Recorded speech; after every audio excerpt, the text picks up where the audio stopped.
সবাই মাতৃজাতি মা,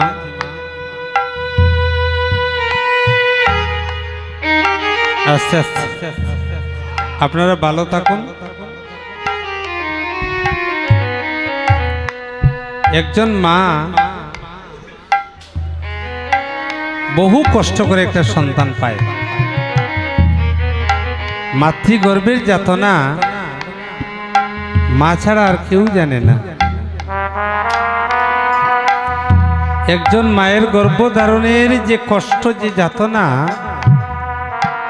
এটা একজন মা ছাড়া আর পৃথিবীতে কেউ জানবে না। আমি এক হসপিটালে গিয়েছিলাম ভারতে, আমার এক বন্ধুর স্ত্রীর ডেলিভারি। সন্তানটা যখন প্রসব হচ্ছে না মা, তখন নার্সকে ডেকে বলছে, দিদি আমি মরে যাই, দুঃখ নাই, আমার সন্তানটাকে মারিও না। তা আজকে যদি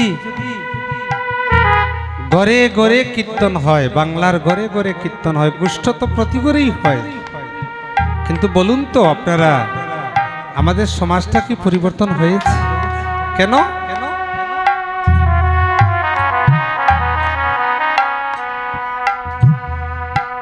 আমি সেমন শাস্ত্রজ্ঞ নয়, আমি আপনাদের এই কুলাউড়া গ্রামের এক কুড়ে ঘরের সন্তান। কিন্তু আমার মা মারা যান 4 বছর বয়স। আমি এটা বুকে ছাপা নিয়ে আমি গান করি। একটা সন্তান পায় মা বাবা, শুধু খাওয়াবে পড়াবে তার জন্য নয়, একটা বাসনা একটা মা সন্তানকে পায়। হা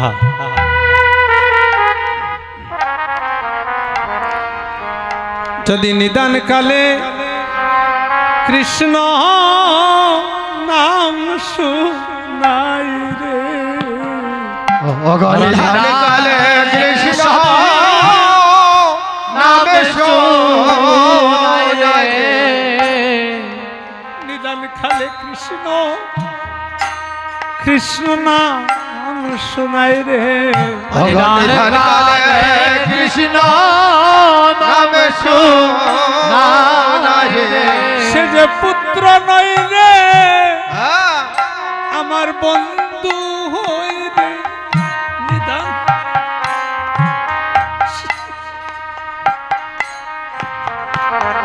সে পুত্র নয় সে বন্ধু হয় রে, নিদান কালে নাম শুনাই রে, সে যে পুত্র নয় রে বন্ধু হই রে, যদি মরণে কালে কৃষ্ণ নাম শুনাই রে, যত্র নয় সে বন্ধু হয় রে, নিদান কালে নাম শুনাই রে। ওমা শুধু খাওয়াবে পড়াবে তার জন্য একটা মা সন্তান পায় না, সন্তান পায় যে শেষের দিনে নিদানকালে যেন শিয়রে বসিয়া শোনায় মধুমাখা কৃষ্ণ নাম। একটা পরিবারে 4 ভাই, বার্ধক্য মা বাবা হওয়ার পর একটা বাটাবাটি হয়ে যায়। 1 মাস অমুক ছেলের ঘরে, 1 মাস অমুক ছেলের ঘরে, 1 মাস অমুক ছেলের ঘরে। আপনারা বৃদ্ধাশ্রমে গিয়ে দেখুন, আস্তে আস্তে খুব উচ্চ শিক্ষিত পরিবারের মা বাবারা বৃদ্ধাশ্রমে বসতি করছে। তে ওমা মূল গড় যদি বেজাল থাকে, তে পনিটুলা আশ্রমে এসে শাস্ত্র কথা শুনে কি হবে? আগে গড়টাকে ঠিক করুন। হ্যাঁ, এই পিতামাতার চরণী ভজনা করুন। পিতাই স্বর্গ, পিতাই ধর্ম, পিতাই পরম তপ, তাকে ভজনা করুন।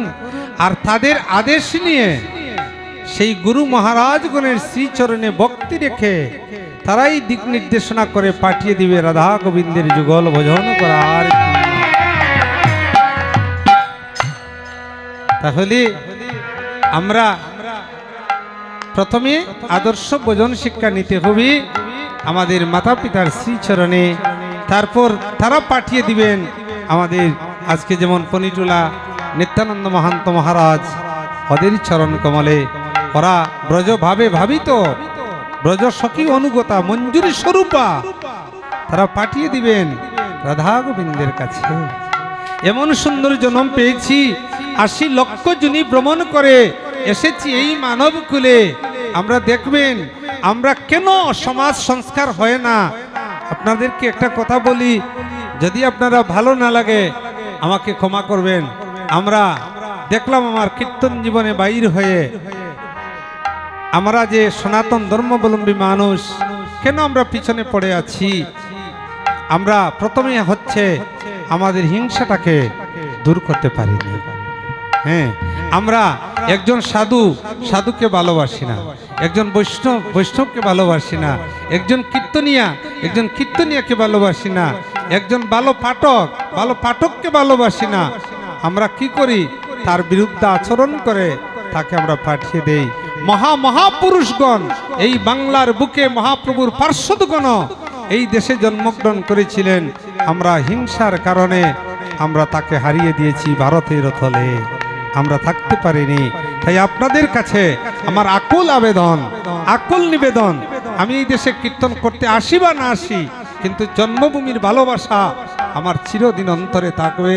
কারণ আমার মাকে আমি এই মাটিতে শ্মশান ঘাটে রেখে গিয়েছি। আমি এই জন্য শুধু টাকা পয়সার জন্য বাংলাদেশে আসি না, আসি আমার মায়ের জন্মভূমিটাকে দর্শন করার জন্য। যে আমি মনে করি আমার মা নেই, এখন আমার 1000 মা বেঁচে আছে, আমি তাদের কাছে যাই। আমরা এই জন্মভূমিটাকে হিংসা নিন্দা আর করবেন না। আর বেলা হাতে নাই, এখন গুরুর চরণ ধরে সেই সাজে সজ্জিত হয়ে রানা দিন বেলায় আর নাই। আর হিংসা নিন্দা কই তবে ছাড়ি, আর সবাই একবার বদন বরে বলো একবার হরি হরি। সেই হরি হরি বলে চলো ওমা, আর জীবনের কোন বেলা নাই। আর কাকে হিংসা করবেন? সামনের দিকে চেয়ে দেখো, তোমার ভবতরঙ্গ নদী পার হবে কিসে? তাই বলছেন অয়ে রাখালগণ, তোরা যদি আমাকে নিতে চাও, তোরা আমার মায়ের চরণ ধরে তোমরা ক্ষমা ভিক্ষা চাও। তাই কি করলেন? সব রাখালেগণ সমবেত নন্দের দুয়ারে, নন্দের দুয়ারে গিয়ে বলছেন দিব না দিব না দিব না বনে, দিব না দিব না দিব না বলে, দিব না দিব না দিব না বনে, দিব না দিব না দিব না বলে, প্রাণ থাকিতে প্রাণের গোপাল দিব না দিব না দিব না বনে, আমি প্রাণ থাকিতে প্রাণের গোপাল দিব না দিব না দিব না বলে, প্রাণ থাকিতে প্রাণের গোপাল দিব না দিব না দিব না বনে, প্রাণ থাকিতে প্রাণের গোপাল। আহা